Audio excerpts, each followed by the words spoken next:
Olá, mais uma vez aqui na Sucesso, o nosso programa Rota Digital, dentro dessa linha de planejamento estratégico, dentro da nossa linha de tecnologia estratégica. Nós temos aqui mais um parceiro, mais um colaborador aqui das nossas missões aqui de ajudar a tecnologia a ser mais participativa e mais colaborativa com a visão estratégica dos negócios. Hoje trouxemos aqui o nosso grande amigo Edgar Binel, conversar um pouquinho sobre essa questão do posicionamento estratégico também dos nossos parceiros e fornecedores. Seja bem-vindo, Edgar, a gente poder conversar um pouquinho sobre essa visão que vocês têm de colaboração com o estratégico dos nossos negócios. Bacana. Muito bom Obrigado. estar aqui, Missato. Em primeiro Obrigado lugar, te agradeço pelo convite. Para mim é uma honra participar e colaborar um pouco, né, com esse conceito sim, de visão estratégica aplicado legal. ao mundo da tecnologia. E já vamos começar direto alinhando, né, vocês enquanto esse posicionamento que vocês já possuem de cuidar para esse estratégico acontecer.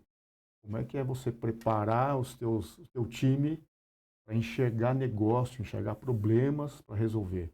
Não só entregar um produto simplesmente, né, Edgar? Sim. Como é que é esse desafio de fazer o time entender a importância de estar próximo do cliente e entender esses problemas? Bacana, Missato. Acho que isso é absolutamente essencial, né? São 24 anos de estrada, né, como se impressa. Eu acho que a primeira grande questão que perpassa tudo isso é você ter um interesse legítimo e real no seu cliente. Então é muito comum, muitas vezes, né, você olhar visão, valores, o cliente no centro de tudo, mas como é que você traduz isso na prática? Então Uhum. acho que o primeiro recado que a gente tem que deixar aqui na mesa é o interesse legítimo. Eu preciso ter tempo, eu preciso mergulhar no negócio do meu cliente e entender dentro daquele momento, dentro ou de diferentes momentos, né? Vamos pensar que hoje nós temos aí mudanças muito rápidas e intensas na política, na questão geopolítica, na própria questão econômica, na própria questão social. Quais são os impactos que isso gera para os diferentes segmentos e negócios dos nossos clientes? Então, acho que o primeiro ponto essencial, quando você pensa, como você trouxe, né, em equipes, é você, literalmente como sementinhas, né, plantar esse conceito e executar isso de forma clara, né, como planos de ação, olhando para cada um daqueles segmentos e, ao longo do tempo, acompanhar isso, né? E, obviamente, que em acompanhando, internalizar, entender e trazer soluções, né? Ou insights, ou Uhum. debates a quatro mãos de como é que nós vamos superar aquele problema, né? Ou como é que nós vamos trazer mais competitividade, ou como é que nós vamos trazer, baseado num conhecimento histórico grande, propostas, às vezes até de benchmark, né? Então, o cliente de um determinado segmento entender, olha, eu tenho dentro de casa, né, projetos que foram por esse caminho e que geraram um valor agregado muito grande. Vamos conhecer? Vamos entender melhor tudo isso? Vamos criar essas conexões? Então, acho que tudo isso faz parte. E esse desafio aumenta, né? Porque vocês estão trabalhando em indústria, trabalhando em serviço, em varejo, em hospitais, em faculdades, né? Então, É, aumenta ainda mais o desafio de ter equipes multidisciplinares e multiculturas que você está falando aqui, né? a capilaridade ela traz esse desafio, né? Mas ele acaba sendo muito interessante porque você efetivamente consegue conhecer mais a fundo, né? À medida que Uhum. você tem um market share, por exemplo, grande em um determinado segmento, você consegue promover muitas trocas, né? Inclusive entre equipes, né? Então, obviamente que existe, do ponto de vista do fornecedor, também um planejamento estratégico, por exemplo, territorial, né? Então, não adianta eu criar uma dispersão muito grande para vamos pensar em um account manager, né? Ele tenha que atender um volume significativo de diferentes segmentos, o processo pode se perder. E aí você entra naquele conceito da espuma, né? E hoje é uma reflexão que nós, né, os jovens há mais tempo fazemos, né? Hoje Muitas pessoas entendem assim, basta eu fazer 3 prompts, consultar a IA, e aí eu sou um especialista num determinado assunto. E não é por aí, né? Eu acho que essa trajetória histórica de erros, de acertos, ela é muito importante para consolidar visões. Então, quando você dispersa demais, você cria a espuminha, né? Então, eu vou até a página 2 e quando eu chego na página 3, eu já não tenho muito como contribuir. Então, também ter essa clareza de trabalhar muito bem essa divisão de territórios e criar, por exemplo, account managers que são especialistas em determinados segmentos, isso é muito importante, porque cria conexão, gera um debate muito intenso, né, muito verdadeiro e que com muita profusão de conteúdo, né? Então isso é bem importante. E tem que ser constante, né, Misato? As mudanças, elas são muito grandes, são muito rápidas, então é um processo que você não pode desligar em nenhum momento. E dentro da Sucesso, nós estamos com esse programa da tecnologia estratégica, de ajudar o gestor de TI a valorizar o seu próprio trabalho e apresentar esse trabalho para o ponto de vista de colaboração para o planejamento estratégico da empresa. Vocês também têm nos ajudado, vocês enquanto parceiros e fornecedores têm nos ajudado a elevar esse discurso. Sim. Mas muitas vezes você encontra também gestores que não enxergam essa visão estratégica.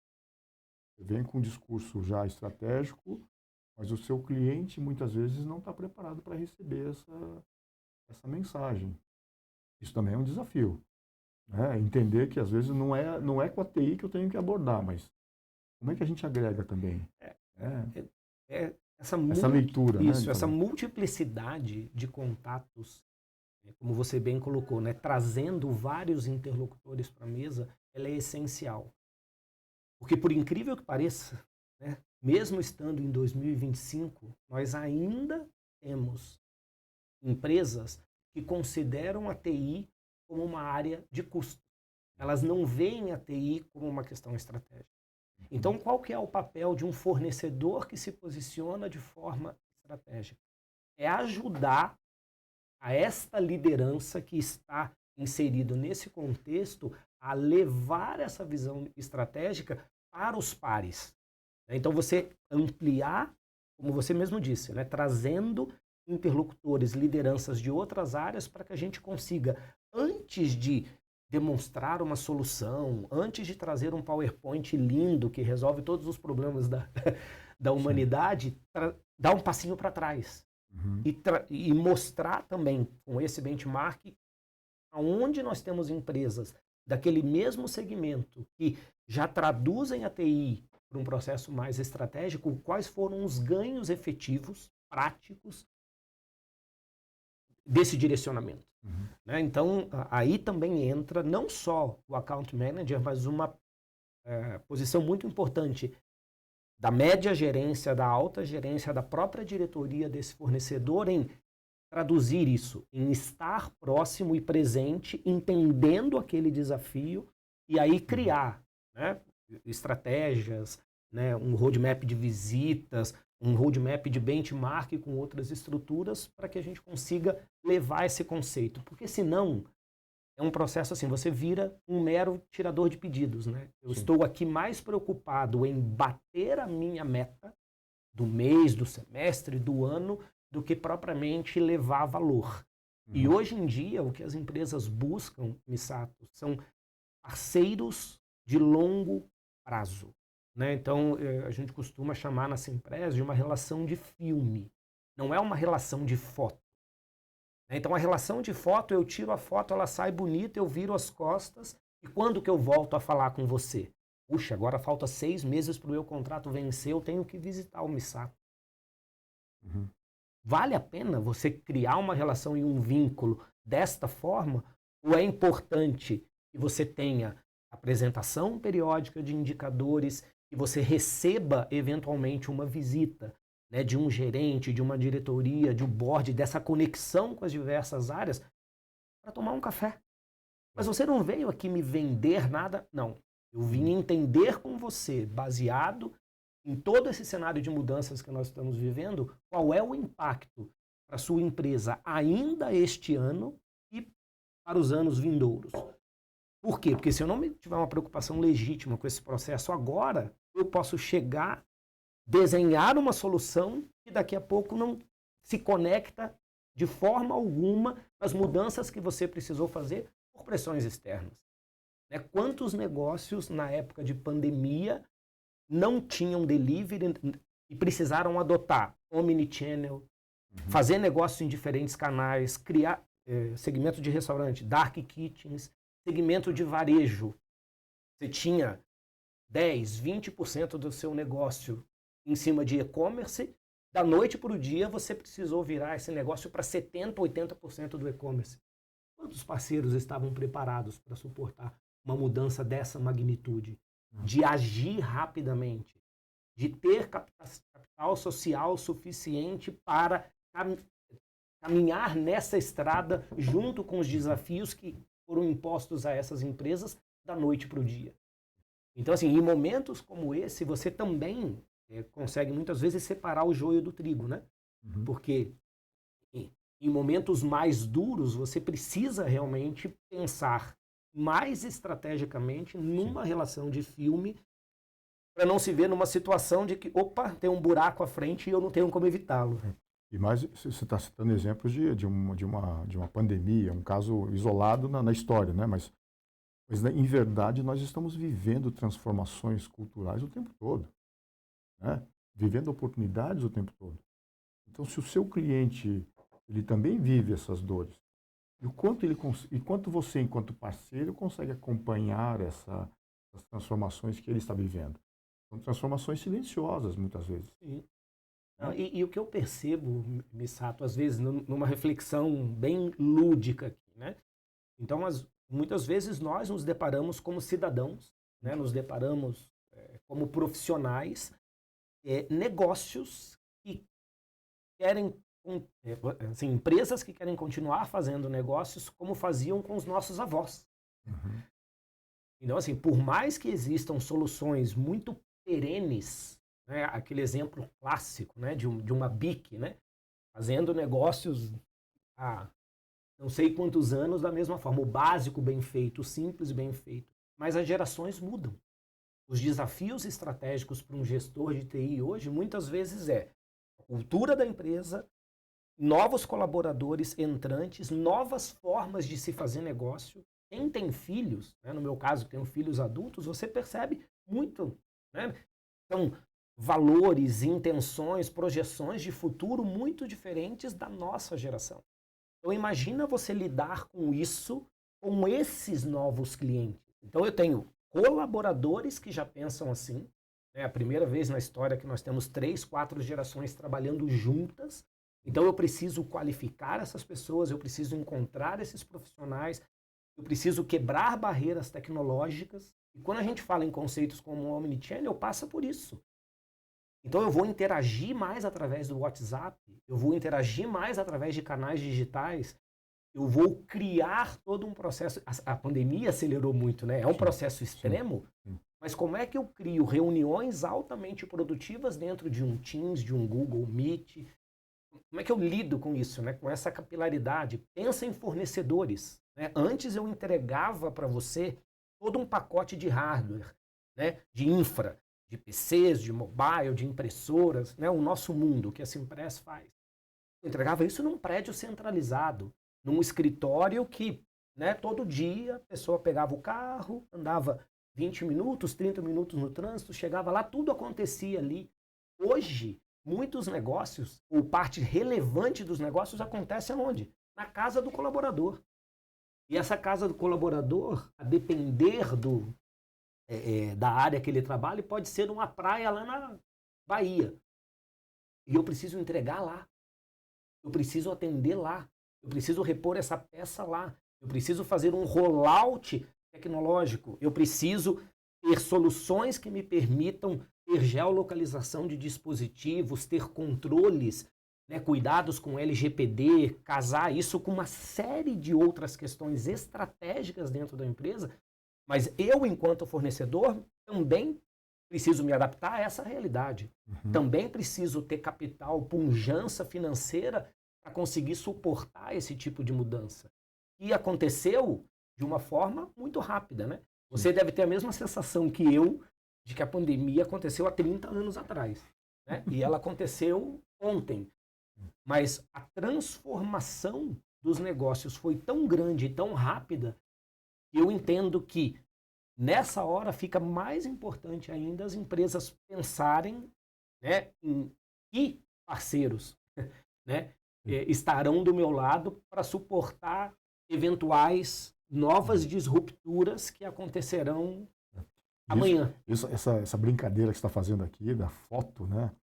Comumente a gente tira uma foto de um problema e a partir dessa foto vamos criar a lista de requisitos para atender aquele problema.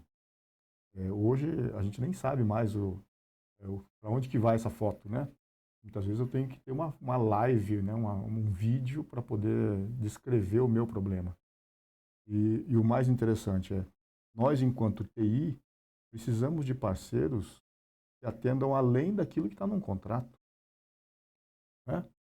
Mas muitas vezes o que eu também vou exigir de você, enquanto fornecedor, é que você me ajude a resolver esse problema que eu também não sabia que existia. Exatamente. Né? E aí nós estamos falando de oportunidades para nós e para vocês, no sentido de, muitas vezes, aquilo que eu estou te pedindo não está no seu hall de ferramentas.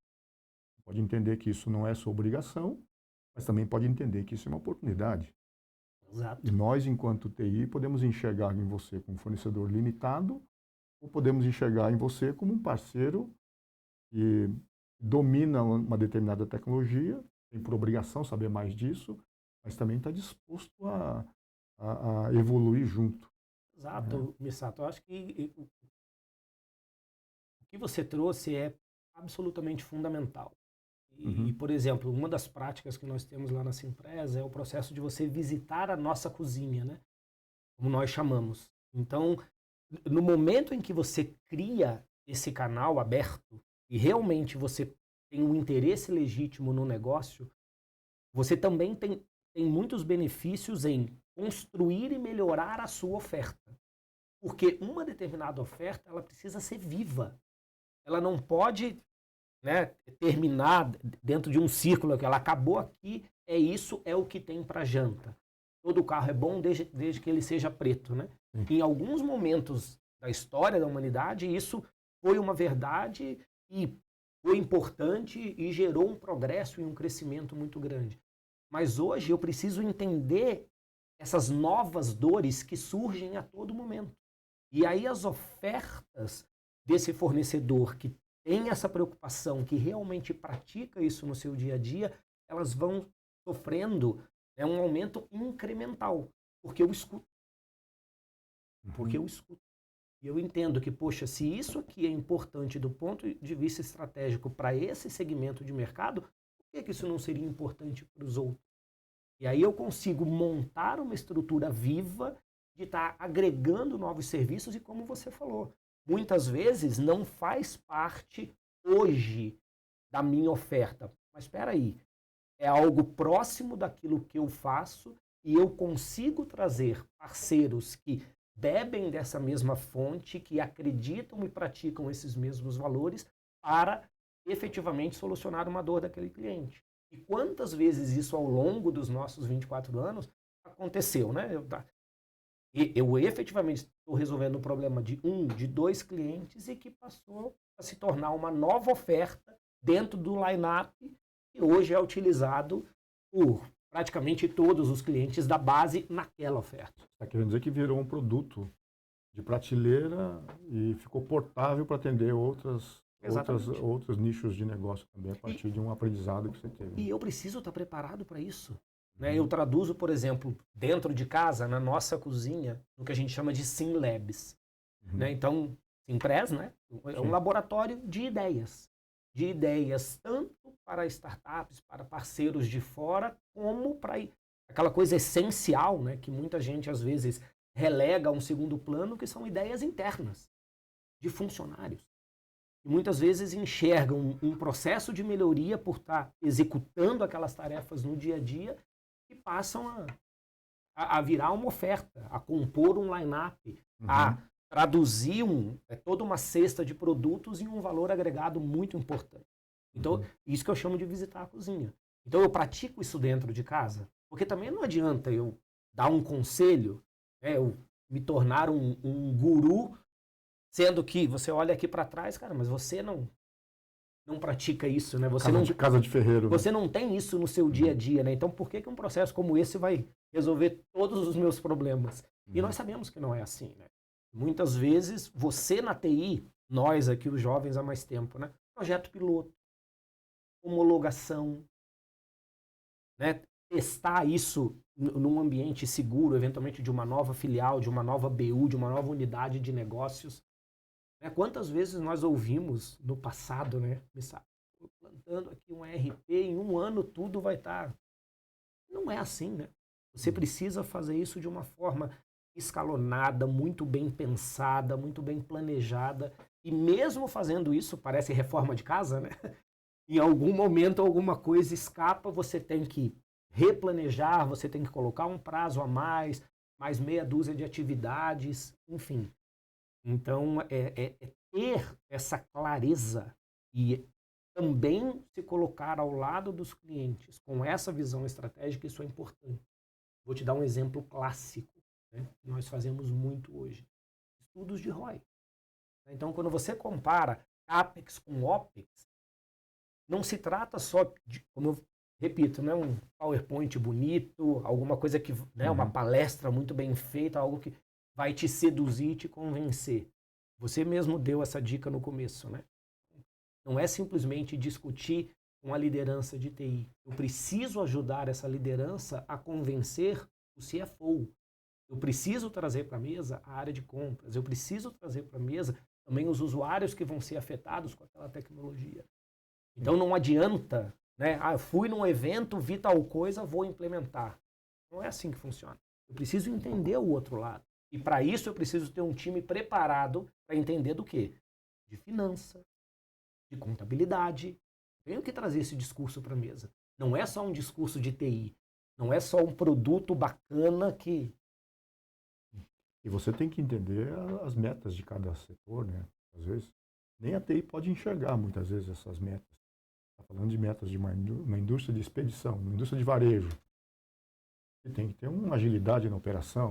Como é que eu ajudo esse cara lá? Vamos pensar no mundo aqui, educacional, né? E estamos aqui num ambiente educacional. Então você tem um desafio. Imagina que você tem um desafio de fazer o gerenciamento de um parque grande de PCs. Aí eu faço essa provocação para você. Eventualmente, a necessidade de microcomputadores, de desktop, de notebooks para curso de humanas é a mesma estrutura, é o mesmo computador, a mesma capacidade que você precisa para um laboratório de marketing ou de engenharia? Certamente não é. Então, nós precisamos falar de redução de custos, nós precisamos falar dos produtos certos para as atividades certas. Nesses laboratórios onde eu preciso de um nível de sofisticação maior, eu preciso investir mais. A experiência do meu cliente, do meu usuário, ela precisa ser satisfatória. Eu não vou conseguir rodar um programa gráfico que usa muita memória, que usa muito disco, com um recurso meia boca. E isso não vai ser compatível, eventualmente, com a mensalidade que eu pago, com aquilo que eu espero do serviço no qual, né, a empresa que eu escolhi para me formar, etc, etc, etc.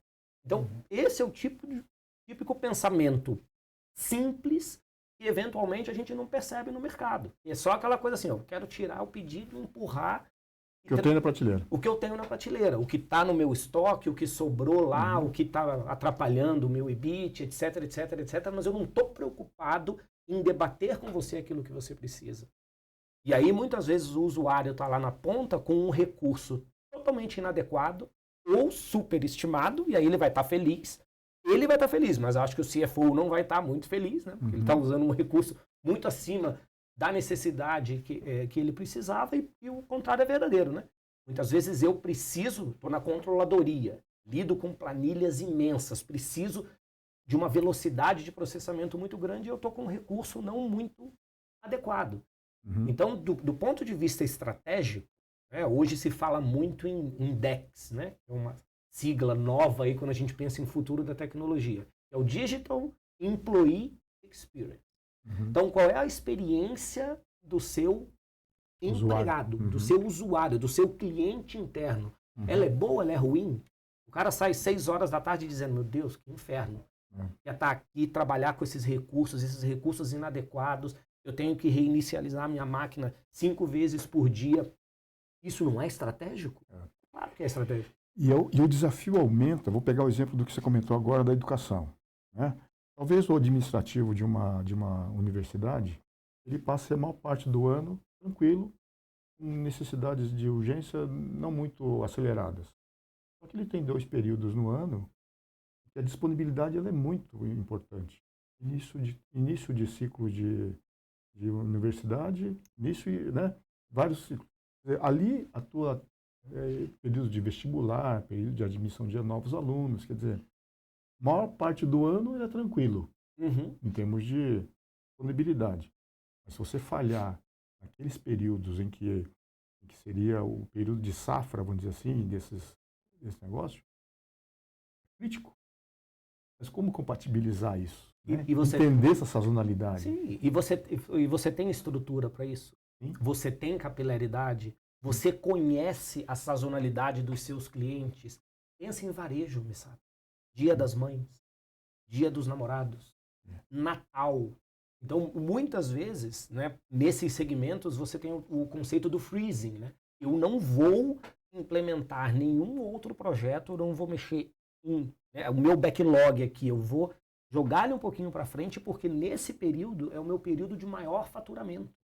Dia dos Pais, Dia das Mães, Natal, aí cada safra, como você disse, né? Mundo das cooperativas. Então, eu tenho estrutura para fazer preventivas. Eu tenho esse olhar de antecipar. Opa, eu preciso ter estoque de segurança de insumos. E para isso, né, obviamente que você precisa ter um porte, você precisa ter condições financeiras, você precisa ter uma sustentabilidade, né, para suportar muito grande do negócio para poder suportar tudo isso. Ao mesmo tempo que também tem que entender as dores do seu cliente. Por exemplo, eu vou contratar esse esforço, né, o ano inteiro pensando em períodos curtos que eu tenho de safra, né? Precisa me ajudar também no sentido de, puxa, não posso contratar toda essa estrutura só pensando como se fosse Natal. Eu tenho que pensar que eu tenho que, esse período de Natal, eu não posso, né? E a maior parte do ano vai passar tranquilo. Como é que a gente equaliza isso tudo? Buscar, não só do ponto de vista de tecnologia, mas buscar também do ponto de vista econômico. Claro. Como é que a gente torna viável essa operação? Vou te dar um exemplo, né? Falando de mundo de computadores. Né? Lançamentos, por exemplo, de toda uma estratégia de sustentáveis, né? Que são equipamentos com baixo nível de uso, né? Porque isso tem, né? Muito à medida que você vai renovando as frotas dos seus clientes, muitas vezes aquele computador ele vem quase novo. E aí você tendo uma estratégia de sustentáveis para permitir também a esses clientes fazer contratações pontuais, né? Onde eu não dependa, poxa, mas eu tenho que contratar por 36, 48, 60 meses, eu não tenho como executar. Eu preciso de um projeto que vai durar 8 meses, eu preciso de um projeto que vai durar 6 meses, eu não tenho como alternativas para isso, não. Você vai desenvolvendo ofertas que se casam com essa necessidade. Né? Então, que efetivamente atendem a esses requisitos e aí já linkando com outras coisas, né? Como projetos de carbon neutral, como a parte de ESG, como realmente eu não precisar fazer renovação de 100% da minha frota nova sem a necessidade, né? Economia circular, né? Então, acho que todo esse conceito ele também é muito relevante, mas, insisto, né? Você também, não só, e isso tem que fazer parte dos seus valores, daquilo que você acredita como companhia, mas você precisa ter uma estrutura financeira muito sólida para poder executar esse tipo de ação. Porque não é simplesmente colocar no PowerPoint e dizer, eu preciso... É o visitar a cozinha. Então, deixa eu ver como você faz esse seu processo no dia a dia? Quais foram os benefícios que você já atingiu? Como é que na prática isso se dá? Estou entendendo isso como um convite, tá? Nós vamos montar aí um comitê da Sucesso para fazer essa visita à cozinha. Quem Sim, sabe a gente sim, possa fazer isso. eu considero absolutamente essencial, porque isso tem a ver com reputação, isso tem a ver com credibilidade, isso tem a ver com segurança, né, no momento de eu adotar. Porque relações de filme, exato, é aquilo, né? Eu vou na loja, compro uma calça, uma blusa e eventualmente me acheio o artista de Hollywood naquele espelho, tal, eu posso chegar em casa e eventualmente é a tal da dissonância cognitiva, né? Um conceito muito interessante do marketing. Mas será? Então, isso acontece com todo mundo. Já aconteceu com você, comigo, todo mundo. Mas como é que deve ser uma dissonância cognitiva num apartamento comprado na planta, né? Complicado. É complicado do ponto de vista financeiro, complicado do ponto de vista de relacionamento, complicado do ponto de vista, né, pessoal, né? E isso gera inúmeras crises. Então, processos como esse, quando a gente pensa em B2B, dissonância cognitiva é alguma coisa que a gente deveria, né, perseguir o evitar disso ao longo do tempo. Né? Aqui nós estamos falando de expectativas, de uma série de questões que são importantes. Campo para a gente poder ter uma nova edição para explorar essa nossa conversa aqui. Sem dúvida. Já estamos caminhando aqui para o finalmente da nossa conversa. Gostaria que você já deixasse uma mensagem para a gente, pensando na ideia de tecnologia estratégica, o quanto a gente pode colaborar, quanto a gente tem de desafio ainda para ajudar, né, os nossos colegas de profissão enquanto gestores, da importância desse alinhamento de vocês em relação às nossas preocupações. Mensagem final. Os desafios são imensos, né? Hoje, quando a gente pensa em futuro de tecnologia, nós não podemos deixar de pensar no impacto da inteligência artificial, né, em todos os aspectos e o quão relevante, né, tudo isso vem para o nosso mercado. Mas você separar o joio do trigo e traduzir isso em projetos menores, em projetos práticos que realmente tenham efeito, isso é fundamental. Né? Hoje é impossível não falar de cibersegurança. Né? Toda uma preocupação, principalmente no nosso mundo, né? Que é uma proposta de outsourcing para aquilo que é a infraestrutura do cliente.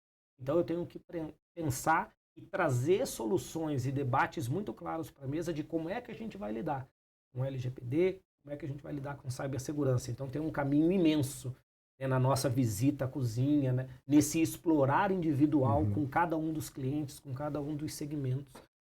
E por fim, essa nova sigla aí, bonitinha, mas muito importante, que é essa experiência realmente na ponta, né? Do empregado, daquilo que eu realmente consigo agregar de valor.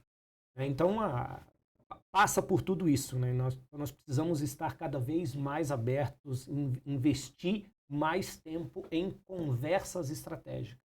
Então, a proposta que eu trago aqui para esse debate, para essa reflexão, é isso, né? Preciso realmente de parceiros que queiram legitimamente, de coração aberto, de mente aberta, discutir estrategicamente o futuro do meu negócio. Né? E que não venha sentar do meu lado absolutamente preocupado com o dia 23, 24 do mês, que a meta fecha no dia 30 e que eu preciso tirar mais pedidos. Isso tem que fazer sentido. Se as coisas não fizerem sentido, você não tem o amálgama que cria uma relação de longo prazo. Você só tem relação de longo prazo se você tem isso na raiz. Com essa preocupação legítima de querer ajudar, de deixar realmente um legado aí dos nossos parceiros e clientes, né? É isso aí. É isso. E assim nós encerramos hoje, agora aqui, essa nossa conversa dentro do Rota Digital, essa conversa muito enriquecedora, nosso amigo, colega Edgar. Então, até a próxima edição da nossa conversa aqui. Muito obrigado. Obrigado.